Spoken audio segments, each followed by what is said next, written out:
That's motherfucker. That's number 2.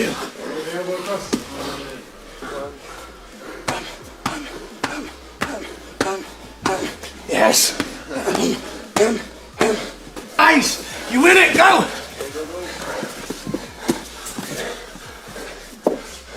I'm so glad I had a cup. So glad I had a cup there. That was a nice doink. Good rounded. Ian Garry, the future. A man who never shuts up and backs it every single time. 17 wins, 1 loss.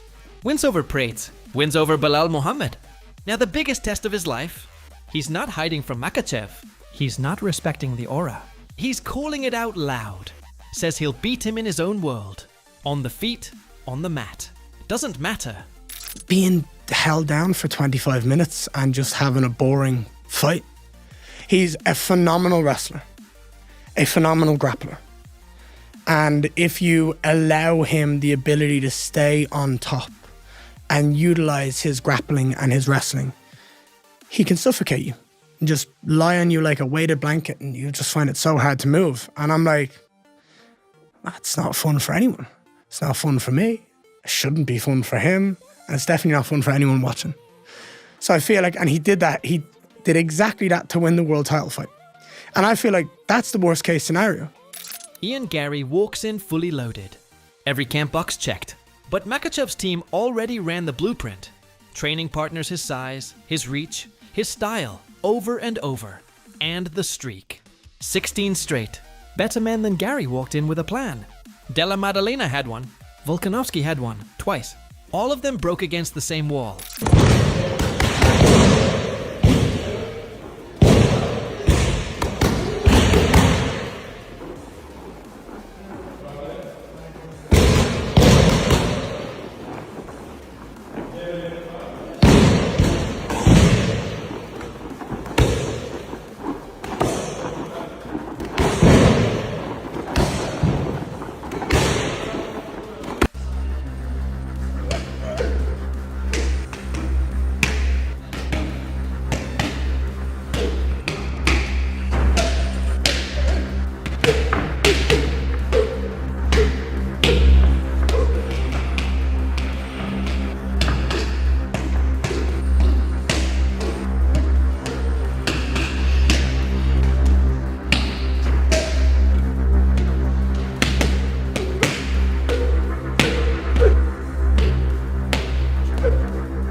Makhachev grinds through the same brutal wrestling rounds that built his legacy, sharpening a game that's already broken 16 men in a row.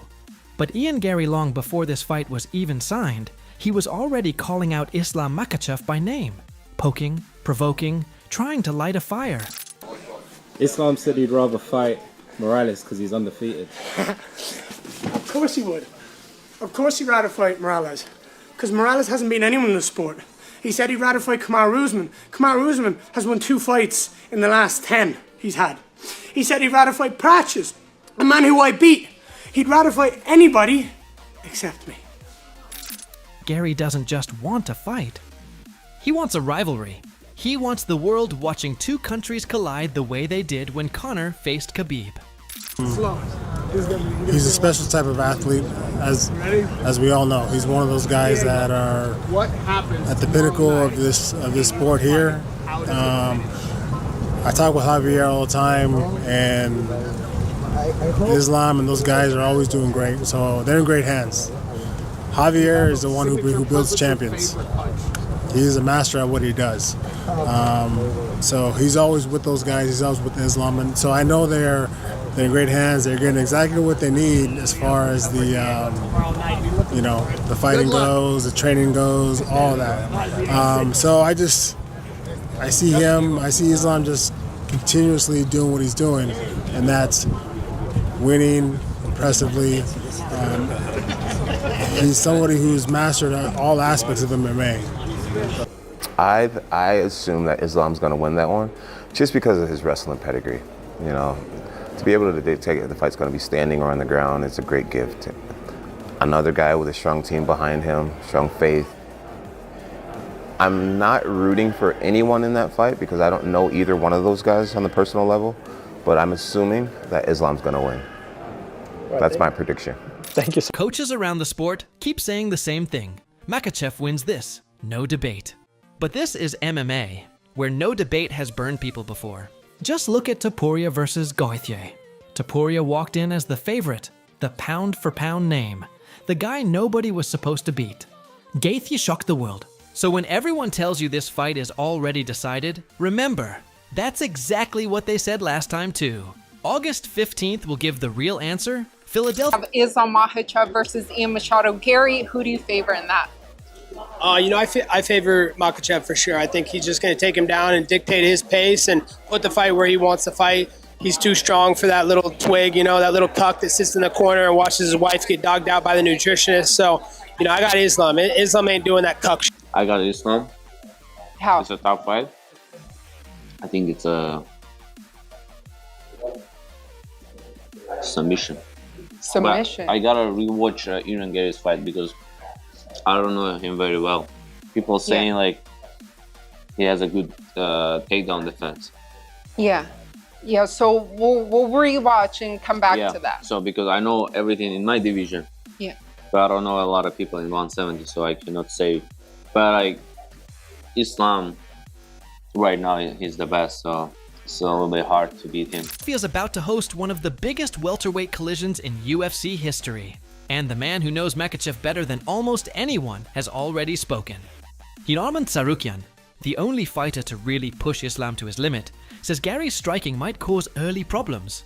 But Makhachev's takedown timing wins out, predicting a submission finish in the 3rd or 4th round. I mean, dude, I don't think Islam has a lot of weaknesses. He's never fought someone as long and tall as me. He's not fought someone as fast as me. He's not fought someone who has the distance management, the boxing capabilities, the head movement that I did, but also the takedown defense. He might get me down. I hope he does. Because I want to prove to the world that he can't submit me. I want to prove to the world that I can get back up. I want to prove to the world that I can beat him in his own world. I don't care how long he's trained in that area. I don't care if he's an internationally recognized master of Sambo or not. I'm going to bounce him on his skull. I'm going to take his title. I'm going to take his throne. And I'm going to finish that consecutive win streak. And I'll always be the guy that stopped history from happening. Okay, I just love that. There's a lot going on here that I wouldn't expect you to appreciate. There's actually a lot going on there from a production standpoint. That looks like a video where Ian Garry didn't dress for it. He just sat down. He was just speaking candidly, right? That's what it looks like. From knowing production, that place is very well lit. This was very well planned. They put a lot of work and effort into making it appear that they didn't put any work and effort. And nobody really does interviews like this. Nobody's really putting out any of this direct to camera. No questions, no back and forth, just being real. And you can sense realness too. I mean, notice there, Ian Garry didn't try to sell you anything. He didn't plug a sponsor on that. He didn't tell you where to get tickets. He didn't tell you the date of the fight. He didn't tell you get over to Paramount Plus. He didn't do anything like that. He was just talking to you. But how he feels about his next opponent. Now, Ian mentioned something in there. He says that Islam's never fought anybody as long as me. That is accurate, but I will tell you, it goes down a road that has proved to be less accurate, which is so many times when we haven't seen an athlete do something, a great athlete like Islam, we then jump to, therefore, he can't do that. I remember this with George St. Pierre, who had taken everybody down and beat them on the ground, 100% of people. And he's getting ready to fight Matt Hughes, and the world's saying, you're not going to be able to take him down. The world was right, so George threw a head kick and knocked him out. But that was the day that we found out that George could fight on his feet. The coaches have their predictions. The numbers favor the champion. But this is the sport that's humbled favorites before. And on August 15th, inside Xfinity Mobile Arena, none of the talk matters anymore. Just the cage.